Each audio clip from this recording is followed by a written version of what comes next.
Bonjour, mes amis. Welcome back. I'm Christina Wainwright, the manager at the Pacific Beach Library. Thank you for joining me for our read together of The Count of Monte Cristo by Alexandre Dumas. We read a lot of chapters yesterday, and it turns out we're reading 3 more today. I should actually look at the cheat sheet that I showed you guys the other day. But yeah, we're reading 3 chapters today, but they're slightly shorter than yesterday's 3 chapters. I thought we'd start by enjoying some tea. I also decided to do something that we'd talked about the other day. Hi, Helen. Good to see you. The other day, when I made the blood orange tea, the blood orange loose leaf tea, which I love the color of it as well as the taste. I mean, it's a great tea. But I was thinking that it would be interesting to see if adding a little bit of fresh orange, if it complemented the blood orange flavor or if it just made it kind of weird. So I brought in an orange from my tree and I sliced it into wedges. So I thought we'd start by taking a taste of the blood orange, just straight brewed tea, then add in a squeeze of the wedge of orange and see if that helps or just makes it different, but not necessarily better. So let's find out. Taste test number 1. So good. All right, now, this is what I'm excited about. Let's add in some orange. This is it's a small orange on this one, but it was really juicy. When I was cutting it, you can see like the liquid was just like pooling in the bottom of the bowl too, but let's give this a taste.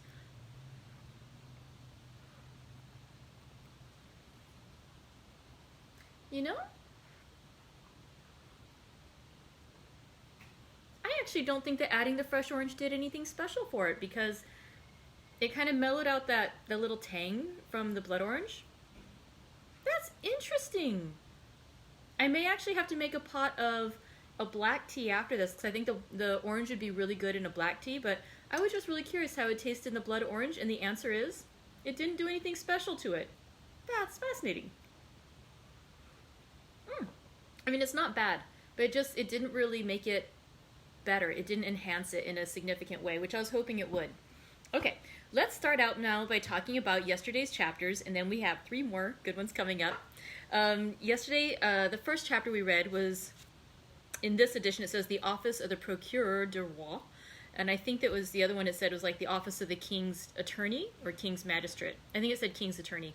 So, oh, and Pam, I remember, she commented that in her edition it was a totally different chapter, which of course I don't see it in front of me now, but it was in yesterday's comments. And so yes, different editions, different chapter names. I just find it so interesting how when you have different translations, you get such a variance based on what the translator decides to emphasize. So, let's go in. That first chapter, whatever it be called, something about in the office of Monsieur de Villefort, we saw a meeting between Monsieur de Villefort and the Baroness Danglars, who had many years ago, I guess about 20, been his lover, and they had born a child together, which they thought had died, or at least she thought had died, and he said he thought had died. At this point, I'm actually not sure if he genuinely thought it had died, or if he was just telling her that, but it sounds like he's saying he genuinely thought it, but at this point, who knows with these people, right? Go ahead and comment if you think that he genuinely thought the child was dead, or if he knew the child was alive. Dun, dun, dun. Oh my goodness. Okay, so the two of them meet and they talk. And basically, he reveals to her that what the Count of Monte Cristo had said at the dinner party about finding the metal remains of the little casket, and that opening up and finding the little corpse of a child that had been buried, perhaps alive, was impossible. And the reason he knew it was impossible was because Villefort had been injured the evening of the child's birth in when Bertuccio stabbed him as part of the vendetta to avenge his brother. Villefort took a few months to recover, and when he was finally able to recover, he went back to that house. He paid off the people who had been planning on renting the property, and he went and he dug the garden. And when he was sure he'd found the spot where he had initially buried the chest with the child, but he was unable to locate anything. So he actually dug out almost the entire garden and failed to find the chest. He then later on eventually figured out that perhaps Bertuccio had retrieved the chest thinking it was a treasure. Perhaps he had found a child, and maybe, just maybe, that child lived, because otherwise why would he have bothered to keep this chest with the little skeleton in it, or with a dead infant in it? And so eventually he went to the orphanage, and he discovered that an infant had been turned in that evening of the child's birth, and that months later it had been retrieved by a woman who then disappeared. So he was not able to further track down what had happened to that child of his and Madame Danglars, but he at that point knew the child had lived. So Madame Danglars at this point is just amazed, and she's very upset that her child was buried alive, as I would hope any mother would be. She's also very upset that her child is missing to her, and she's also, understandably, they are both very frightened about what might be coming next, and especially what does the Count of Monte Cristo have in store for them, because clearly he's telling this story. He knows that there was a child buried that night, but there is no way that he found the chest in the garden in the manner in which he described. So they are both aware at this point that he is playing some sort of game with them, but they don't know how and they don't know why. And so Villefort says he's going to investigate and try to figure it out. Okay, so very, very dramatic. In the next chapter, again, this is more planting seeds. It's kind of like a filler chapter at this point, but it's planting seeds that are going to become something more later on. So we'll just go quickly and say, in a summer ball,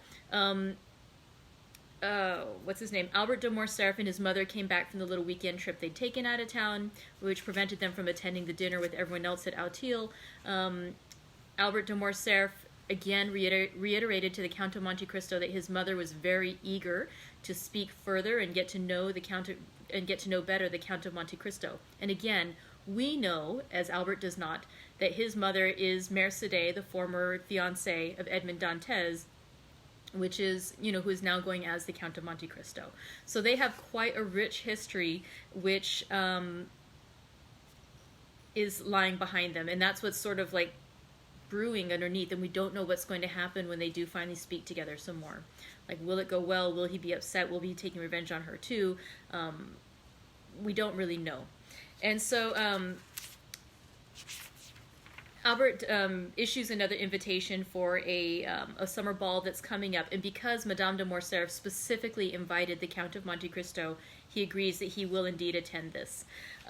Also, during that conversation, Albert de Morcerf reiterated again how much he does not want to marry Eugenie Danglars, and the Count of Monte Cristo indicated that the Baron Danglars may not be as amenable to that marriage anymore as he had been previously, and he sort of hints that the Baron Danglars might be interested in wedding his daughter to Andrea Cavalcanti instead. But he sort of like steps back from it, says, I really can't vouch for that Andrea Cavalcanti guy. I don't really know what's going on. I hear some things kind of.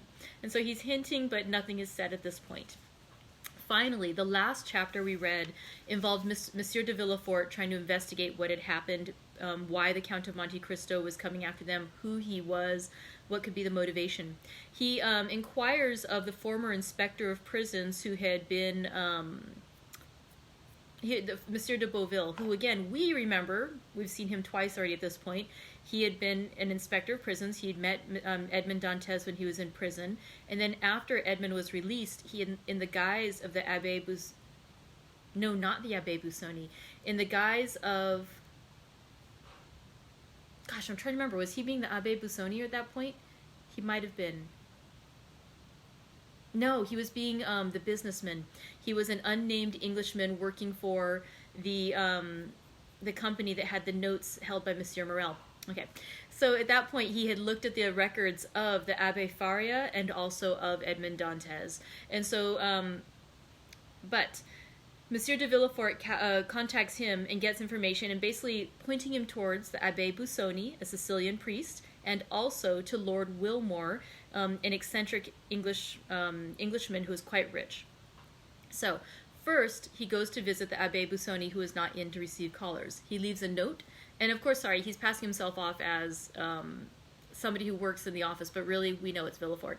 He leaves a note saying, I'm going to come back this evening, I really want to speak to the Abbé. When he comes back, the Abbé is there, he's wearing a cowl, he's kind of hidden by the light almost, and he speaks with this gentleman, who we know as Villefort. And he basically reveals to him that he has known this gentleman who now goes as the Count of Monte Cristo. He's known him most of his life. He was friends with his father. And his name is actually Monsieur Zaccione. Could be Zaccone, could be Zaccione. Zaccone. I'm going Zaccione. We'll see. And so he tells him that he's known this man since he's a child. And so that gives, not Monte Cristo, that gives Villefort an idea of who this gentleman is. Afterwards, he goes to visit Lord Wilmore, because he is told by the Abbé Busoni that Lord Wilmore is somebody else who knows and actually rather dislikes Monte Cristo. And so Villefort is hoping to get more information. So again, he goes to see this gentleman, and this time he goes to see the Englishman, and he's wearing, like, he has red whiskers, he's wearing a very bright waistcoat, he has a certain kind of look to him that's very distinctive. And he talks with him, and he finds out, that he and Monte Cristo have had bad blood for years. He knows about how he got his money. He's actually not as rich as people think he is. He has, this many millions. He got his money from having a silver mine, and, which really means he's not rich. He's just sort of rich because what if something happens to the mine? And he talks too about how he has had quarrels and fought several duels with this Count of Monte Cristo, and in fact he pulls down the collar of his shirt and shows a wound from their last duel together. So by the time Villefort leaves and goes home, he rests assured that this Monte Cristo, weird though he is, he has his own reasons for buying the property at Auteuil. It was not just to do something involving him and the Baroness Danglars, that this Monte Cristo wants to, has other purposes for it. And so he feels more assured. He's not as worried about the Count of Monte Cristo as a threat to him. However, he should be, because after he leaves, we as the reader get to see that Lord Wilmore, as soon as the door closes, he takes off. With one hand he pulled off the light hair, his red whiskers, his false jaw, and he pulled off his wound to resume his own black hair, the dark complexion, and the pearly teeth of the Count of Monte Cristo. So Monte Cristo was playing both the Abbé Busoni and Lord Wilmore, and in such disguise he deceived Monsieur de Villefort. Okay, I know, it's a lot of drama, a lot of excitement, and oh my goodness, we're already 12 minutes in. Oh, okay, let's go in. We've got 3 chapters today. I hope you have something magnificent to enjoy. I have my blood orange tea with a little bit of fresh orange in it. And thank you for joining me for 3 more chapters today of the Count of Monte Cristo. It's growing on me. That's really nice. Chapter 70 is entitled The Ball. It was in the warmest days of July, when in due course of time the Saturday arrived upon which the ball was to take place at Monsieur de Morcerf's. It was 10 o'clock at night. The branches of the great trees in the garden of the Count's house stood out boldly against the azure canopy of heaven, which was studded with golden stars, but where the last fleeting clouds of a vanishing storm yet lingered. From the apartments on the ground floor might be heard the sound of music, with the whirl of the waltz and galop, while brilliant streams of light shone through the windows of the Venetian blinds. At this moment, the garden was only occupied by about 10 servants, who had just received orders from their mistress to prepare the supper, the serenity of the weather continuing to increase. Until now, it had been undecided whether the supper should take place in the dining room or under a long tent erected on the lawn. But the beautiful blue sky, studded with stars, had settled the question in favor of the lawn. The gardens were illuminated with colored lanterns, according to the Italian custom, and, as is usual in countries where the luxuries of the table, the rarest of all luxuries in their complete form, are well understood, the supper table was loaded with wax lights and flowers. At the time the Countess of Morcerf returned to the rooms, after giving her orders, many guests were arriving, more attracted by the charming hospitality of the Countess than by the distinguished position of the Count. For, owing to the good taste of Mercédès, one was sure of finding some devices at her entertainment worthy of describing or even copying in case of need. Madame Danglars, in whom the events we have related had caused deep anxiety, had hesitated about going to Madame de Morcerf's, when during the morning her carriage happened to meet that of Villefort. The latter made a sign, and when the carriages had drawn close together, said, "You are going to Madame de Morcerf's, are you not?" "No," replied Madame Danglars, "I am too ill." "You are wrong," said Villefort significantly. It is important that you should be seen there." "Do you think so?" asked the Baroness. "I do." "In that case, I will go." And the two carriages passed on towards their different destinations. Madame Danglars therefore came, not only beautiful in person, but radiant with splendor. She entered by one door at the time when Mercédès appeared at the door. The Countess took Albert to meet Madame Danglars. He approached, paid her some well-merited compliments on her toilette, and offered his arm to conduct her to a seat. Albert looked around him. "You are looking for my daughter?" said the Baroness, smiling. "I confess it," replied Albert. "Could you have been so cruel as not to bring her?" "Calm yourself. She has met Mademoiselle de Villefort and has taken her arm. See, they are following us, both in white dresses, one with a bouquet of camellias, the other with one of myosotis. But tell me—" "Well, what do you wish to know?" "Will not the Count of Monte Cristo be here tonight?" 17, replied Albert. "What do you mean?" "I only mean that the Count seems the rage," replied the Viscount, smiling, "and that you are the 17th person that has asked me the same question. The Count is in fashion. I congratulate him upon it." "And have you replied to everyone as you have to me?" "Ah, to be sure, I have not answered you. Be satisfied. We shall have this lion. We are among the privileged ones." "Were you at the opera yesterday?" "No." "He was there." "Ah, indeed, and did the eccentric person commit any new originality?" "Can he be seen without doing so?" Elssler was dancing in Le Diable Boiteau. The Greek princess was in ecstasies. After the cachucha, he placed a magnificent ring on the stem of a bouquet and threw it to the charming danseuse, who, in the third act, to do honor to the gift, reappeared with it on her finger. And the Greek princess, will she be here? No, you will be deprived of that pleasure. Her position in the Count's establishment is not sufficiently understood. Wait, leave me here and go and speak to Madame de Villefort, who is trying to attract your attention. Albert bowed to Madame Danglars and advanced towards Madame de Villefort, whose lips opened as he approached. "I wager anything," said Albert, interrupting her, "that I know what you were about to say." "Well, what is it?" "If I guess rightly, will you confess it?" "Yes." "On your honor?" "On my honor." "You were going to ask me if the Count of Monte Cristo had arrived or was expected."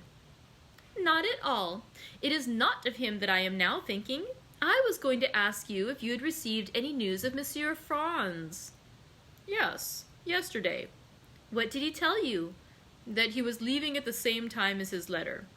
"Well, now then, the Count?" "The Count will come, of that you may be satisfied." "You know that he has another name besides Monte Cristo?" "No, I did not know it." "Monte Cristo is the name of an island, and he has a family name." "I never heard it." "Well then, I am better informed than you. His name is Zaccone." "It is possible." "He is a Maltese." "That is also possible." "The son of a ship owner." "Really? You should relate all this aloud. You would have the greatest success." "He served in India, discovered a mine in Thessaly, and comes to Paris to establish a mineral water cure at Auteuil." "Well, I'm sure," said Morcerf. "This is indeed news. Am I allowed to repeat it?" "Yes, but cautiously. Tell one thing at a time, and do not say, 'I told you.'" "Why so?" "Because it is a secret just discovered." "By whom?" "The police." "Then the news originated—" "At the prefect's last night. Paris, you can understand, is astonished at the sight of such unusual splendor, and the police have made inquiries." "Well, well, nothing more is wanting than to arrest the Count as a vagabond on the pretext of his being too rich." "Indeed, that doubtless would have happened if his credentials had not been so favorable." "Poor Count! And is he aware of the danger he has been in?" "I think not."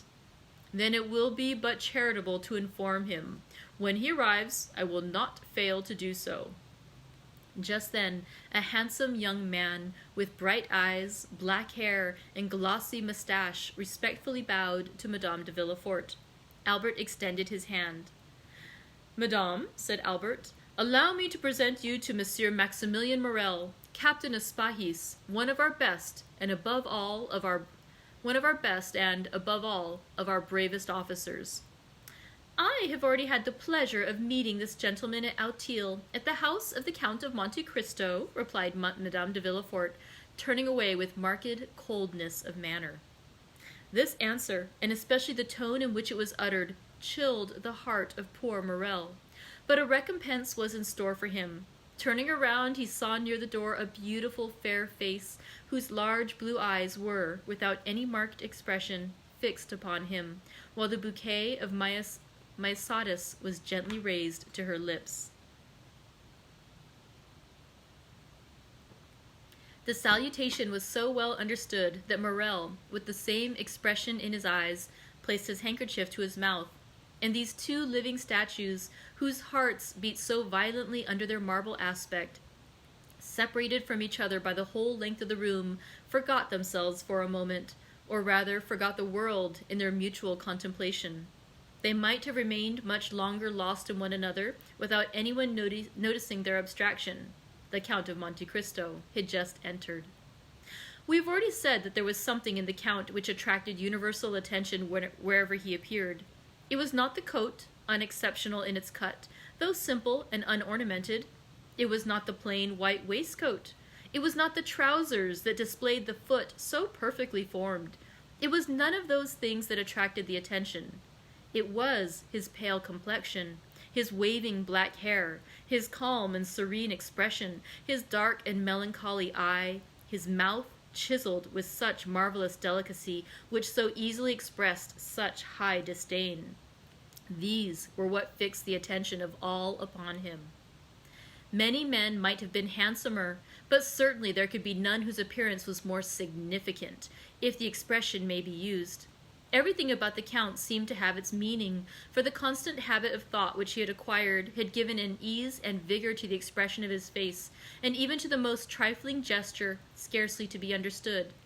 Yet the Parisian world is so strange that even all this might not have won attention had there not been connected with it a mysterious story gilded by an immense fortune. Meanwhile, he advanced through the assemblage of guests under a battery of curious glances towards Madame de Morcerf, who, standing before a mantelpiece ornamented with flowers, had seen his entrance in a looking-glass placed opposite the door, and was prepared to receive him. She turned towards him with a serene smile just at the moment he was bowing to her. No doubt she fancied the Count would speak to her, while on his side the Count thought she was about to address him. But both remained silent, and after a mere bow, Monte Cristo directed his steps to Albert, who received him cordially. "Have you seen my mother?" asked Albert. "I have just had the pleasure," replied the Count, "but I have not seen your father." "See, he is down there, talking politics with that little group of great geniuses." "Indeed," said Monte Cristo, "and so those gentlemen down there are men of great talent. I should not have guessed it. And for what kind of talent are they celebrated? You know there are different sorts." "That tall, harsh-looking man is very learned. He discovered, in the neighborhood of Rome, a kind of lizard with a vertebra more than lizards usually have, and he immediately laid his discovery before the Institute. The thing was discussed for a long time, but finally decided in his favor. I can assure you, the vertebra made a great noise in the learned world, and the gentleman, who was only a knight of the Legion of Honor, was made an officer." "Come," said Monte Cristo, "this cross seems to me to be wisely awarded. I suppose, had he found another additional vertebra, they would have made him a commander." "Very likely," said Albert. "And who can that person be who has taken it into his head to wrap himself up in a blue coat embroidered with green?" "Oh, that coat is not his own idea. It is the Republic's, which disputed David to devise a uniform for the academicians." "Indeed?" said Monte Cristo. "So this gentleman is an academician? Academician? Academician. Within the last week he has been made one of the learned assembly. And what is his especial talent? His talent? I believe he thrusts pins through the head of rabbits. He makes fowls eat matter and punches the spinal marrow out of dogs with whalebone. And he is made a member of the Academy of Sciences for this?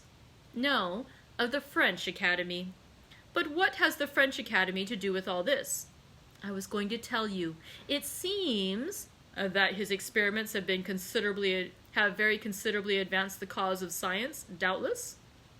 No, that his style of writing is very good. This must be very flattering to the feelings of the rabbits into whose heads he has thrust pins, to the fowls whose bones he has dyed red, and to the dogs whose spinal marrow he has punched out? Albert laughed. And the other one? Demanded the Count. That one? Yes, the third. The one in the dark blue coat? Yes. He is a colleague of the Count, and one of the most active opponents to the idea of providing the Chamber of Peers with a uniform. He was very successful upon that question. He stood badly with the liberal papers, but his noble opposition to the wishes of the court is now getting him into favor with the journalists. They talk of making him an ambassador. And what are his claims to the peerage? He has composed 2 or 3 comic operas, written 4 or 5 articles in the Siècle, and voted 5 or 6 years on the ministerial side. Bravo, Viscount, said Monte Cristo, smiling. You are a delightful cicerone. And now, you will do me a favor, will you not? What is it? Do not introduce me to any of these gentlemen, and should they wish it, you will warn me. Just then the Count felt his arm pressed. He turned round. It was Danglars. Ah, it is you, Baron, said he. Why do you call me Baron? Said Danglars. You know that I care nothing for my title. I am not like you, Viscount. You like your title, do you not? Certainly, replied Albert, seeing that without my title I should be nothing, while you, sacrificing the Baron, would still remain the millionaire. Which seems to be the finest title under the royalty of July, replied Danglars. Unfortunately, said Monte Cristo, one's title to a millionaire does not last for life, like that of a baron, peer of France, or academician. For example, the millionaires Frank and Poolman of Frankfurt who have just become bankrupts. Indeed, said Danglars, becoming pale. Yes, I received the news this evening by a courier. I had about 1 million in their hands, but, warned in time, I withdrew it a month ago. Ah, mon Dieu, exclaimed Danglars. They have drawn on me for 200,000 francs. Well, you can throw out the draft. Their signature is worth 5%. Yes, but it is too late, said Danglars. I have honored their bills. Then, said Monte Cristo, here are 200,000 francs gone after. Hush, do not mention these things, said Danglars. Then, approaching Monte Cristo, he added, especially before young Monsieur Cavalcanti, after which he smiled and turned towards the young man in question. Albert had left the Count to speak to his mother, Danglars to converse with young Cavalcanti. Monte Cristo was for an instant alone. Meanwhile, the heat became excessive. The footmen were hastening through the rooms with waiters loaded with ices. Monte Cristo wiped the perspiration from his forehead, but drew back when the waiter was presented to him. He took no refreshment. Madame de Morcerf did not lose sight of Monte Cristo. She saw that he took nothing, and even noticed his gesture of refusal. Albert, she asked, did you notice that? What, mother? That the Count has never been willing to partake of food under the roof of Monsieur de Morcerf. Yes, and then he breakfasted with me. Indeed, he made his first appearance in the world on that occasion. But your house is not Monsieur de Morcerf's, murmured Mercédès, and since he has been here, I have watched him. Well? Well, he has taken nothing yet. The Count is very temperate. Mercédès smiled sadly.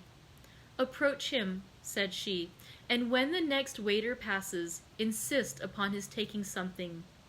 But why, mother? Just to please me, Albert, said Mercédès. Albert kissed his mother's hand and drew near the Count. Another salver passed, loaded like the previous ones.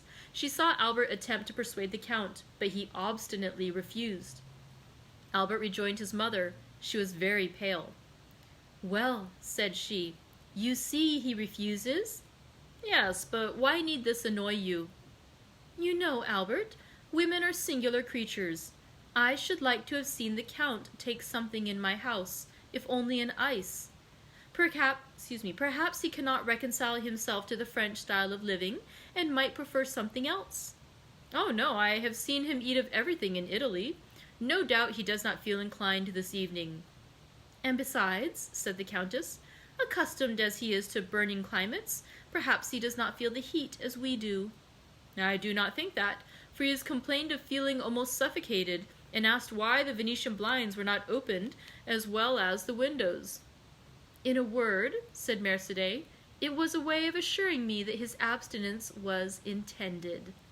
And she left the room. A minute afterwards the blinds were thrown open, and through the jessamine and clematis that overhung the window one could see the garden ornamented with lanterns and the supper laid out under the tent. Dancers, players, talkers, all uttered an exclamation of joy. Everyone inhaled with delight the breeze that floated in. At the same time Mercédès reappeared, paler than before, but with that imperturbable expression of countenance which she sometimes wore.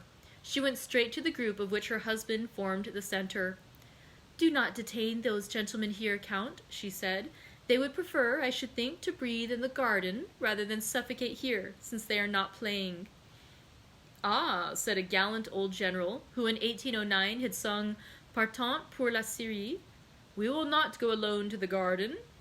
"Then," said Mercédès, "I will lead the way." Turning towards Monte Cristo, she added, "Count, will you oblige me with your arm?" The Count almost staggered at these simple words. Then he fixed his eyes on Mercédès. It was only a momentary glance, but it seemed to the Countess to have lasted for a century, so much was expressed in that one look. He offered his arm to the Countess. She took it, or rather just touched it with her little hand, and they together descended the steps lined with rhododendrons and camellias. Behind them, by another outlet, a group of about 20 persons rushed into the garden with loud exclamations of delight. And now, Chapter 71, Bread and Salt. Madame de Morcerf entered an archway of trees with her companion. It led through a grove of lindens to a conservatory.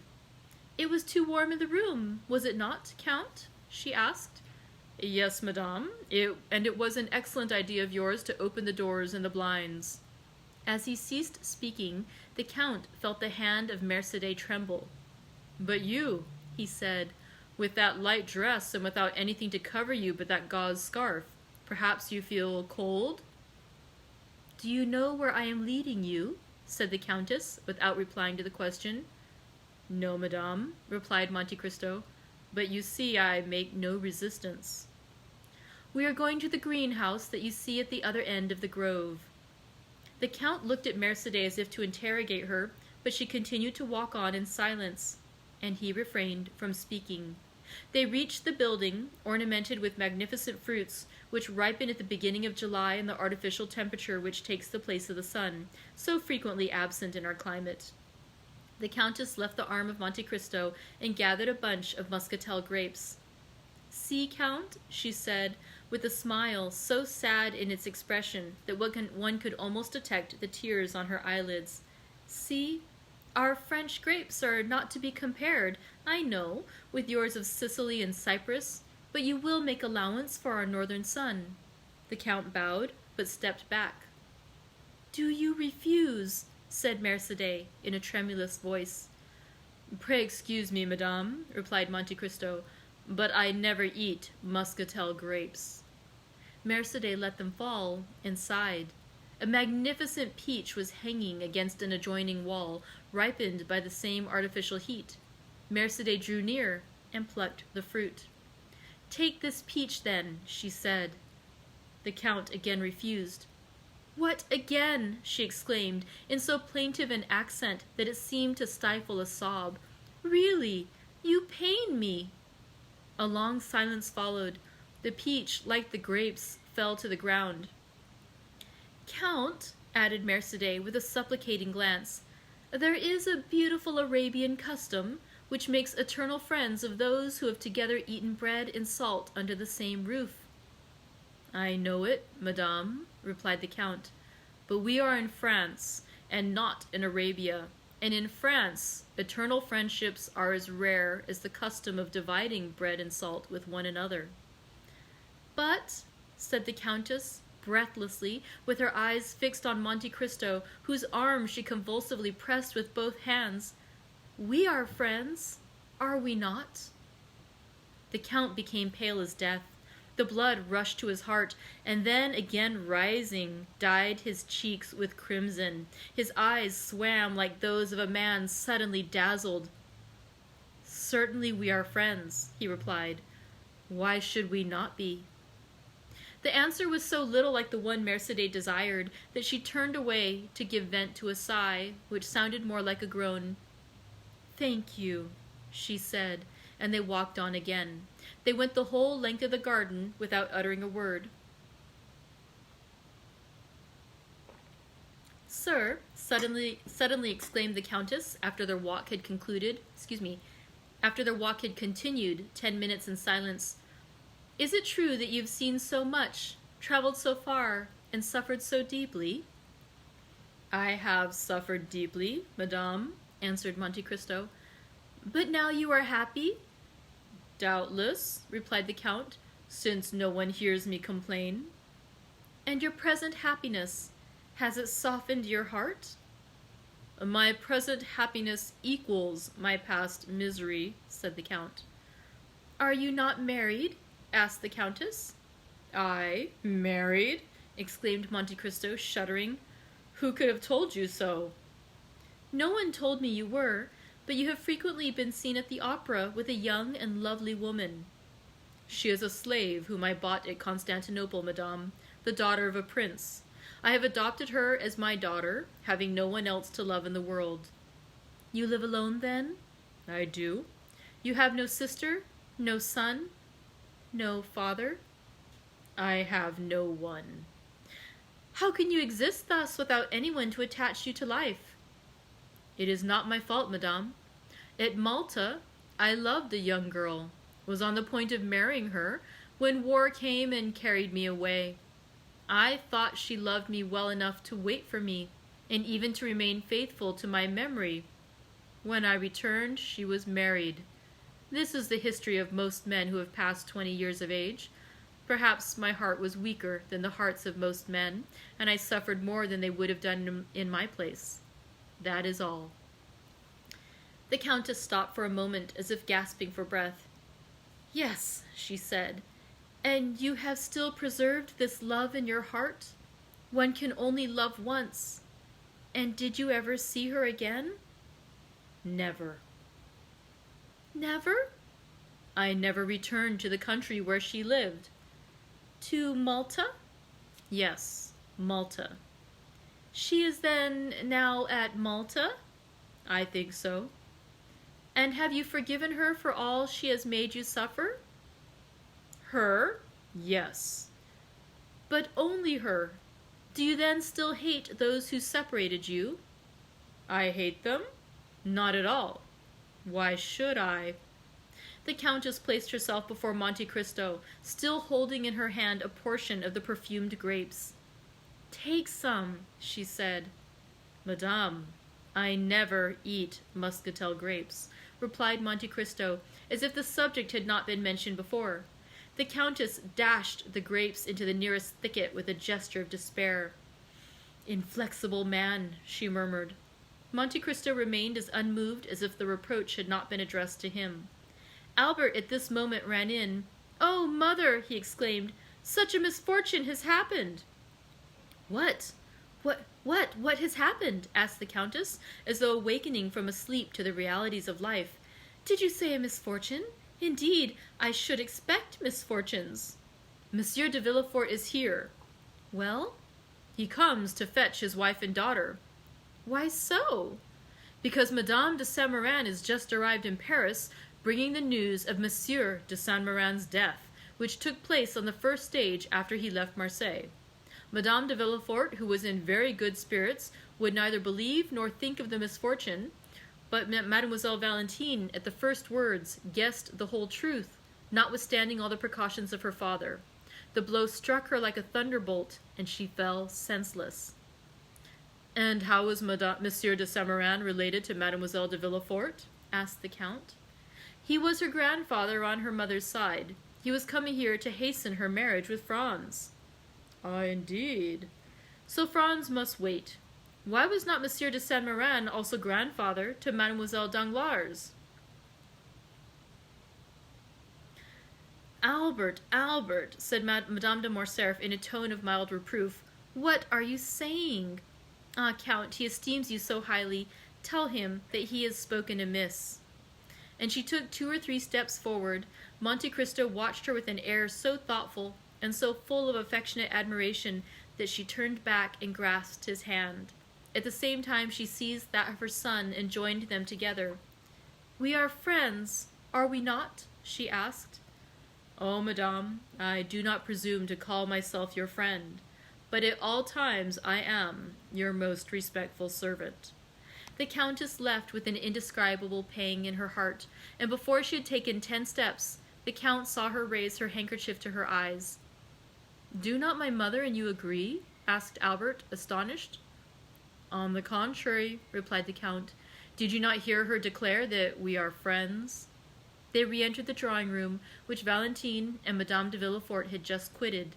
It is perhaps needless to add that Morrel departed almost at the same time. And now, chapter 72, Madame de Saint-Méran. A gloomy scene had indeed just passed at the house of Monsieur de Villefort. After the ladies had departed for the ball, whither all the entreaties of Madame de Villefort had failed in persuading him to accompany them, the procureur had shut himself up in his study, according to his custom, with a heap of papers calculated to alarm anyone else, but which generally scarcely satisfied his inordinate desires. But this time the papers were a mere matter of form. Villefort had secluded himself not to study, but to reflect, and with the door locked and orders given that he should not be disturbed excepting for important business, he sat down in his armchair and began to ponder over the events, the remembrance of which had during the last 8 days filled his mind with so many gloomy thoughts and bitter recollections. Then, instead of plunging into the mass of documents piled before him, he opened the drawer of his desk, touched a spring, and drew out a parcel of cherished memoranda, amongst which he had carefully arranged, in characters only known to himself, the names of all those who, either in his political career, in money matters, at the bar, or in his mysterious love affairs, had become his enemies. Their number was formidable, now that he had begun to fear, and yet these names, powerful though they were, had often caused him to smile with the same kind of satisfaction experienced by a traveler who from the summit of a mountain beholds at his feet the craggy eminences, the almost impassable paths, and the fearful chasms through which he has so perilously climbed. When he had run over all these names in his memory, again read and studied them, commenting meanwhile upon his lists, he shook his head. "No," he murmured, "none of my enemies would have waited so patiently and laboriously for so long a space of time, that they might now come and crush me with this secret. Sometimes, as Hamlet says, foul deeds will rise, though all the earth o'erwhelm them to men's eyes. But like a phosphoric light, they rise but to mislead. The story has been told by the Corsican to some priest, who in his turn has repeated it. Monsieur de Monte Cristo may have heard it, and to enlighten himself— "But why should he wish to enlighten himself upon the subject?" asked Villefort, after a moment's reflection. "What interest can this Monsieur de Monte Cristo, or Monsieur Zaccone, son of a ship-owner of Malta, discoverer of a mine in Thessaly, now visiting Paris for the first time— what interest, I say, can he take in discovering a gloomy, mysterious, and useless fact like this? However, among all the incoherent details given to me by the Abbé Busoni and by Lord Wilmore, by that friend and that enemy, one thing appears certain and clear in my opinion, that in no period In no case, in no circumstance could there have been any contact between him and me. But Villefort uttered words which even he himself did not believe. He dreaded not so much the revelation, for he could reply to or deny its truth. He cared little for that mene tekel upharsin, which appeared suddenly in letters of blood upon the wall. But what he was really anxious for was to discover whose hand had traced them. While he was endeavoring to calm his fears, and instead of dwelling upon the political future that had so often been the subject of his ambitious dreams, was imagining a future limited to the enjoyments of home, in fear of awakening the enemy that had so long slept, the noise of a carriage sounded in the yard. Then he heard the steps of an aged person ascending the stairs, followed by tears and lamentations, such as servants always give vent to when they wish to appear interested in their master's grief. He drew back the bolt of his door, and almost directly an old lady entered, unannounced, carrying her shawl on her arm and her bonnet in her hand. The white hair was thrown back from her yellow forehead, and her eyes, already sunken by the furrows of age, now almost disappeared beneath the eyelids swollen with grief. "Oh, sir," she said, "oh, sir, what a misfortune! I shall die of it. Oh, yes, I shall certainly die of it." And then, falling upon the chair nearest the door, she burst into a paroxysm of sobs. The servants, standing in the doorway, not daring to approach nearer, were looking at Noirtier's old servant, who had heard the noise from his master's room and run there also, remaining behind the others. Villefort rose and ran towards his mother-in-law, for it was she. "Why, what can have happened?" he exclaimed. "What has thus disturbed you? Is Monsieur de Saint-Méran with you?" "Monsieur de Saint-Méran is dead," answered the old marchioness, without preface and without expression. She appeared to be stupefied. Villefort drew back, and clasping his hands together, exclaimed, "Dead? So suddenly?" "A week ago," continued Madame de Saint-Méran. "We went out together in the carriage after dinner.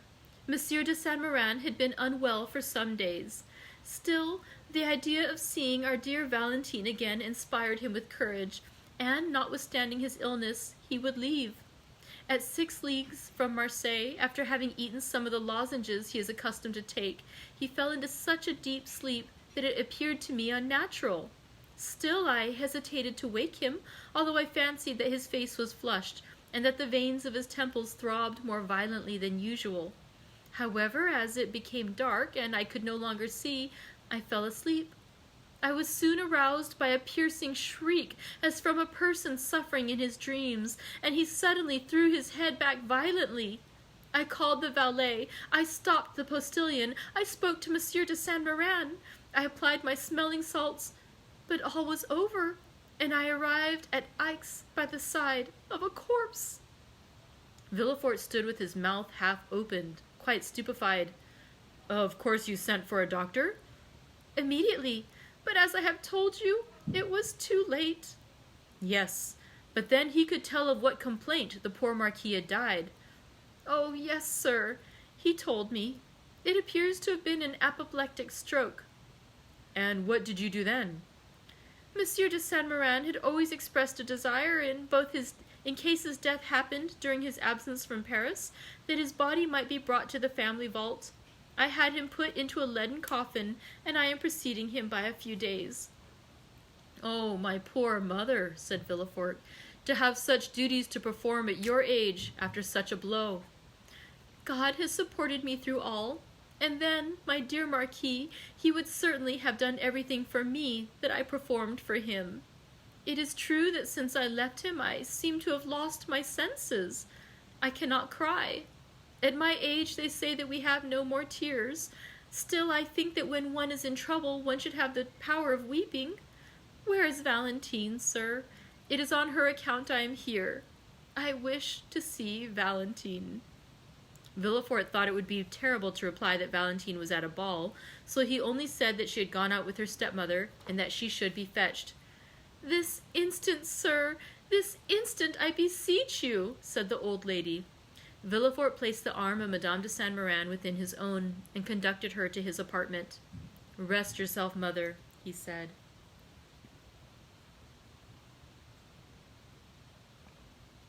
The Marchioness raised her head at his word, and beholding the man who had so forcibly reminded her of her deeply regretted child, who still lived for her in Valentine, she felt touched at the name of mother, and bursting into tears, she fell on her knees before an armchair where she buried her venerable head. Villefort left her to the care of the woman, while old Barrois ran, half scared, to his master, for nothing frightens old people so much as when death relaxes its vigilance over them for a moment in order to strike some other old person. Then, while Madame de Saint-Méran remained on her knees, praying fervently, Villefort sent for a cab, and went himself to fetch his wife and daughter from Madame de Morcerf's. He was so pale when he appeared at the door of the ballroom that Valentine ran to him, saying, "Oh, father, some misfortune has happened." "Your grandmamma has just arrived, Valentine," said Monsieur de Villefort. "And grandpapa?" inquired the young girl, trembling with apprehension. Monsieur de Villefort only replied by offering his arm to his daughter. It was just in time, for Valentine's head swam, and she staggered. Madame de Villefort instantly hastened to her assistance, and aided her husband in dragging her to the carriage, saying, "What a singular event! Who could have thought it? Ah, yes, it is strange indeed." And the wretched family departed, leaving a cloud of sadness hanging over the rest of the evening. At the foot of the stairs, Valentine found Barrois awaiting her. "Monsieur Noirtier wishes to see you tonight," he said in an undertone. "Tell him I will come when I leave my dear grandmamma," she replied, feeling, with true delicacy, that the person to whom she could be of the most service just then was Madame de Saint-Méran. Valentine found her grandmother in bed. Silent caresses, heart-wrung sobs, broken sighs, burning tears were all that passed in this sad interview, while Madame de Villefort, leaning on her husband's arm, maintained all outward forms of respect, at least towards the poor widow. She soon whispered to her husband, "I think it would be better for me to retire, with your permission, for the sight of me appears still to afflict your mother-in-law." Madame de Saint-Méran heard her. "Yes, yes," she said softly to Valentine, "let her leave, but do you stay." Madame de Villefort left, and Valentine remained alone beside her bed, for the procureur, overcome with astonishment at the unexpected death, had followed his wife. Meanwhile, Barrois had returned for the first time to old Noirtier, who, having heard the noise in the house, had, as we have said, sent his old servant to inquire the cause. On his return, his quick, intelligent eye interrogated the messenger. "Alas, sir," exclaimed Barrois, "a great misfortune has happened. Madame de Saint-Méran has arrived, and her husband is dead." Monsieur de Saint-Méran and Noirtier had never been on strict terms of friendship. Still, the death of one old man always considerably affects another. Noirtier let his head fall upon his chest, apparently overwhelmed and thoughtful. Then he closed one eye in token of inquiry. Barrois asked, "Mademoiselle Valentine?" Noirtier nodded his head. "She is at the ball, as you know, since she came to say goodbye to you in full dress." Noirtier again closed his left eye. "Do you wish to see her?" Noirtier again made an affirmative sign. "Well, they have gone to fetch her, no doubt, from Madame de Morcerf's. I will await her return and beg her to come up here. Is that what you wish for?" "Yes," replied the invalid. Barrois, therefore, as we have seen, watched for Valentine and informed her of her grandfather's wish. Consequently, Valentine came up to Noirtier on leaving Madame de Saint-Méran, who in the midst of her grief had at last yielded to fatigue and fallen into a feverish sleep. Within reach of her hand, they placed a small table upon which stood a bottle of orangeade, her usual beverage, and a glass. Then, as we have said, the young girl left the bedside to see Monsieur Noirtier. Valentine kissed the old man, who looked at her with such tenderness that her eyes again filled with tears, whose sources he thought must be exhausted. The old gentleman continued to dwell upon her with the same expression. "Yes, yes," said Valentine. "You mean that I have yet a kind grandfather left, do you not?" The old man intimated that such was his meaning. "Ah, yes, happily I have," replied Valentine.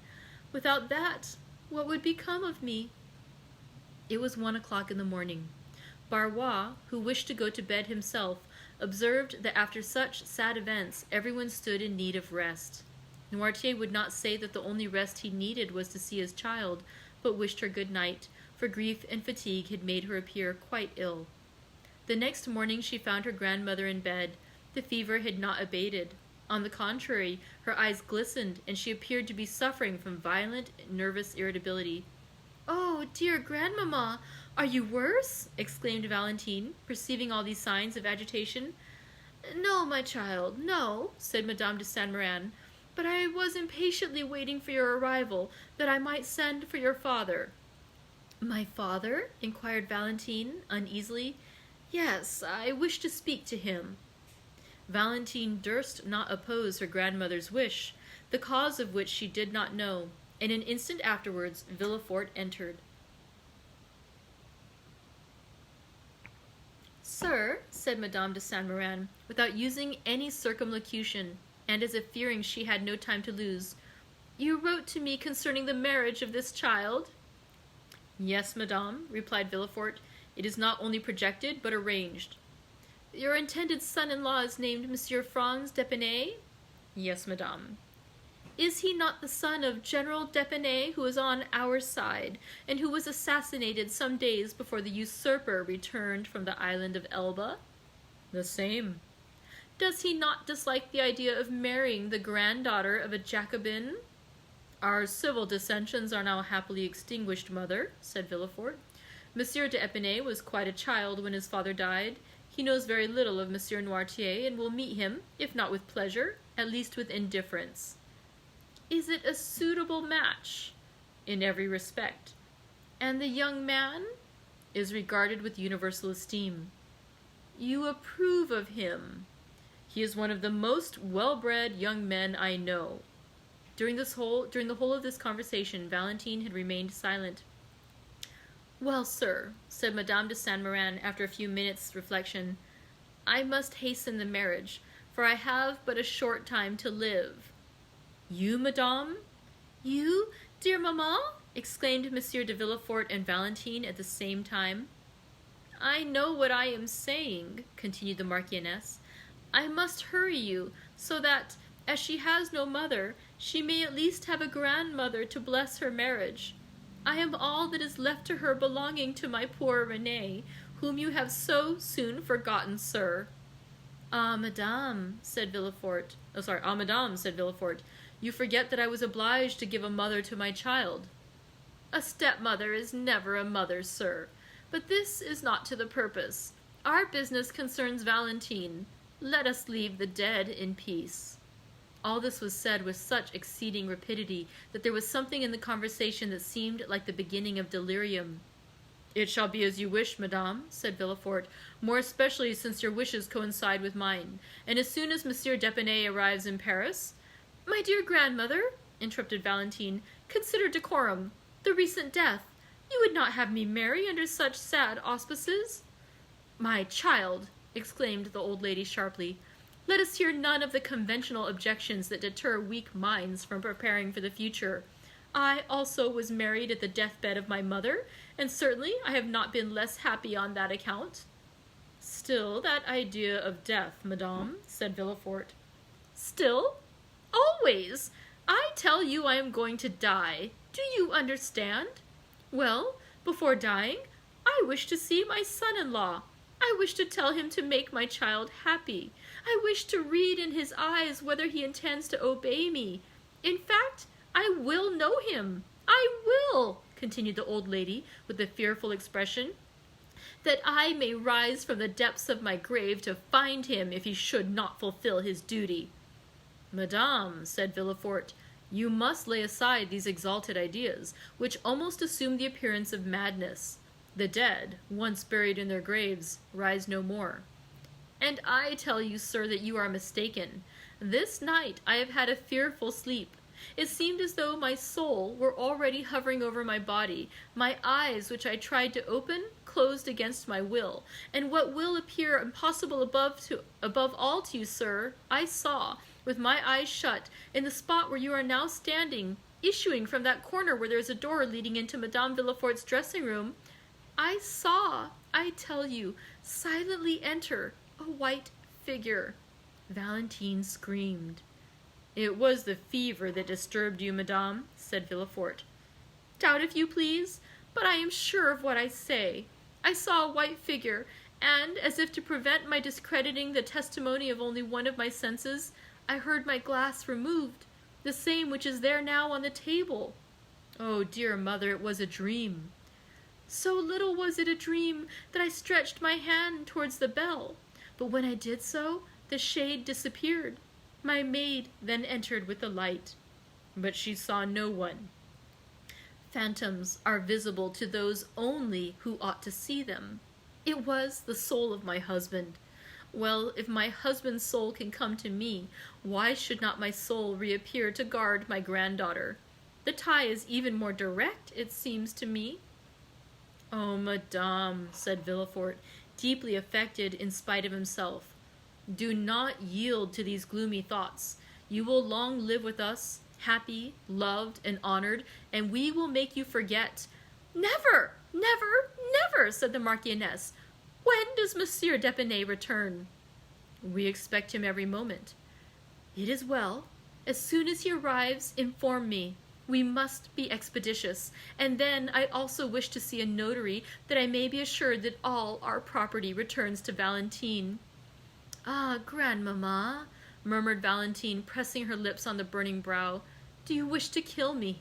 Oh, how feverish you are! We must not send for a notary, but for a doctor. A doctor, said she, shrugging her shoulders. I am not ill. I am thirsty. That is all. What are you drinking, dear grandmamma?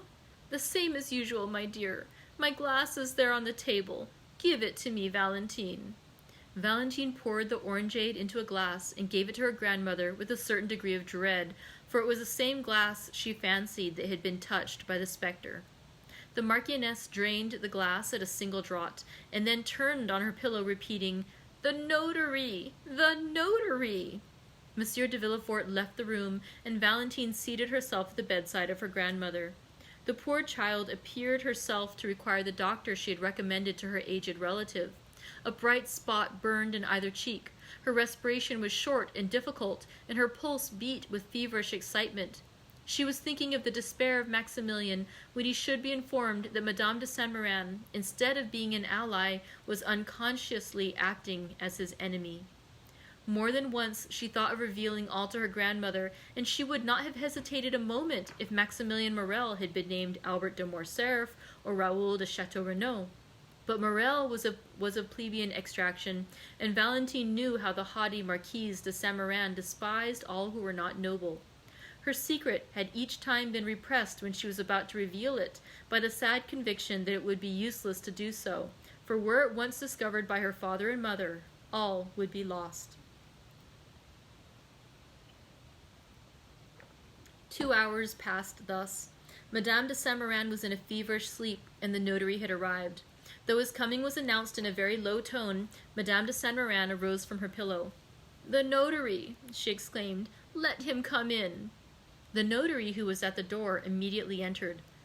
"Go, Valentine," said Madame de Saint-Méran, "and leave me with this gentleman." "But, grandmamma—" "Leave me! Go!" The young girl kissed her grandmother, and left with her handkerchief to her eyes. At the door she found the valet de chambre, who told her that the doctor was waiting in the dining room. Valentine instantly ran down.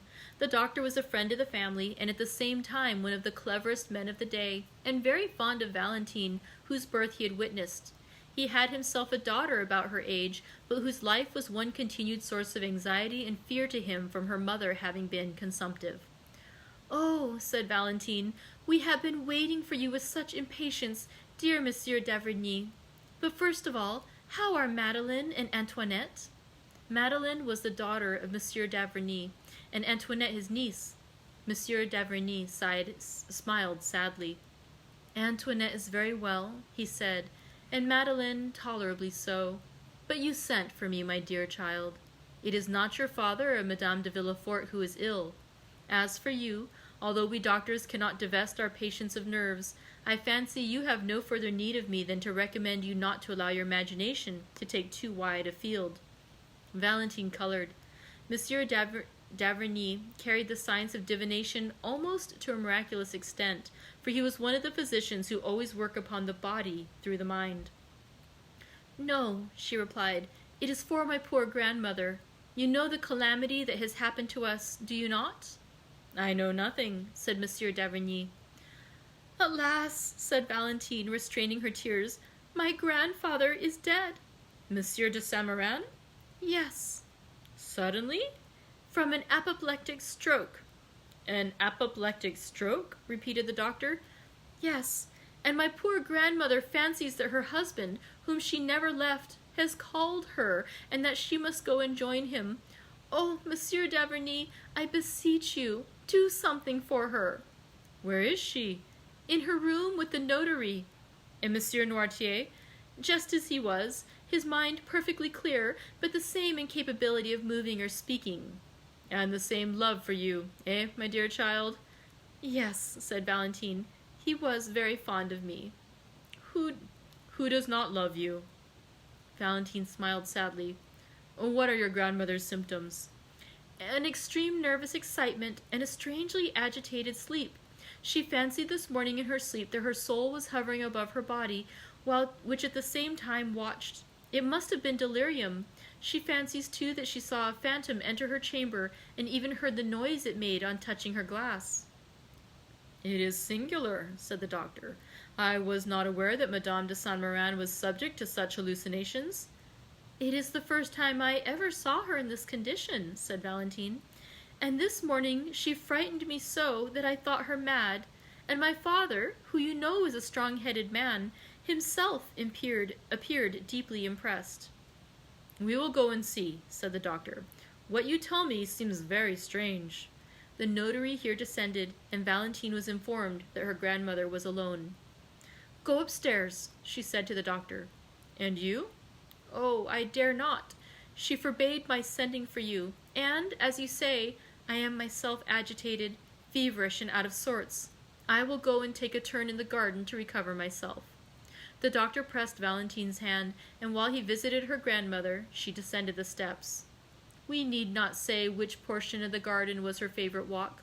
After remaining for a short time in the parterre surrounding the house, and gathering a rose to place in her waist or hair, she turned into the dark avenue which led to the bench. Then from the bench she went to the gate. As usual, Valentine strolled for a short time among her flowers, but without gathering them. The mourning in her heart forbade her assuming this simple ornament, though she had not yet had time to put on the outward semblance of woe. She then turned towards the avenue. As she advanced, she fancied she heard a voice speaking her name. She stopped astonished, then the voice reached her ear more distinctly, and she recognized it to be that of Maximilian. Whew! And that concludes today's 3 chapters of the Count of Monte Cristo. Thank you so much for joining me. I hope you have a fabulous rest of your day, and I'll see you then. Thank you very much. Bye.